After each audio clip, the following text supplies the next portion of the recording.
आप सिस्किया web series के season 4 के फाइनल एपिसोड में हम देखते हैं कि घर में रेनू का ससुर और नेहा के अलावा कोई और नहीं होता, क्योंकि सभी लोग आज मार्केट गए हुए हैं। उसके बाद दोस्तों, ये हरामी बुड्ढा इसी मौके का फायदा उठाकर नेहा के साथ फिर से कुर्सी तोड़ना शुरू कर देता है, लेकिन इसकी गाड़ी 2 मिनट से ज्यादा नहीं चलती और बीच में ही दम तोड़ देती है। तो ये भी अब कंफ्यूज हो जाता है कि आखिर इसके साथ आजकल ऐसा क्यों हो रहा है। उसके बाद दोस्तों, इसमें क्योंकि नेहा की चाल होती है तो नेहा मुस्कुराने लगती है। अब रेनू अपने ससुर के कमरे में आती है और अपने ससुर को उदास बैठा देखकर इससे पूछती है कि बाबूजी क्या हुआ, तुम इतने उदास क्यों हो और ऐसा गहराई से क्या सोच रहे हो। कहीं तुम ये तो नहीं सोच रहे हो कि तुम आजकल नेहा को खुश क्यों नहीं कर पाते हो। अपनी बहू की इस बात को सुनकर बाबूजी थोड़ा चौंक जाते हैं और ये रेनू से पूछते हैं, लेकिन तुम्हें इस बारे में कैसे पता चला। तो रेनू बताती है कि बाबूजी मुझको सब कुछ पता है और मुझको ये भी पता है कि ये किसकी चाल है। ये सब कुछ उस हरामी डॉक्टर की चाल है, क्योंकि उसने तुम्हारी दवाई बदल दी है, जिस वजह से तुम 2 मिनट में ही घुटने टेक देते हो।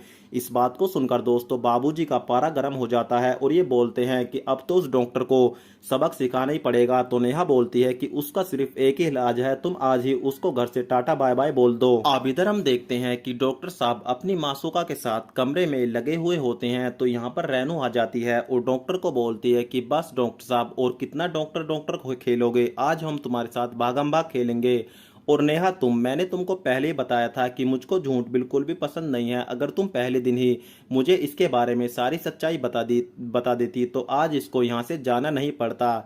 तो अरुण बोलता है कि तुम्हारा कहने का मतलब क्या है। तो रेनू बताती है कि मेरा कहने का मतलब ये है कि 2 मिनट के अंदर जल्दी से अब तुम अपना बोरिया बिस्तर बांध के यहाँ से निकल जाओ। अब रेनू नेहा को बोलती है कि अगर तुमने अपने बॉयफ्रेंड को यहाँ से जाने के लिए नहीं बोला तो मैं तुम्हारे ससुर और तुम्हारे पति दोनों को तुम्हारी सच्चाई बता दूंगी। तुम्हारे ससुर के सामने तो तुम्हारी कोई इज्जत नहीं रहेगी और उसके बाद तुम्हारा पति भी तुरंत तुम्हें तलाक दे देगा। उसके बाद दोस्तों, नेहा के पास अब इसके अलावा कोई दूसरा ऑप्शन नहीं बचता और ये तुरंत अपने बॉयफ्रेंड को घर से बाहर भगा देती है। फिर ये इसको बोलती है कि एक बात हमेशा याद रखना, इस घर में प्लान और गेम मैं और मेरे ससुर ही बनाते हैं। अब रेनू पहले ही अपने ससुर के दूध के गिलास में एक ऐसी गोली मिला देती है जिसको पीते ही एक आदमी औरत के छक्के छुड़ा देता है। उसके बाद दोस्तों, रेनू नेहा को बोलती है कि नेहा, इस दूध को बाबूजी को जाके पिला दो, उनका दूध पीने का टाइम हो गया है।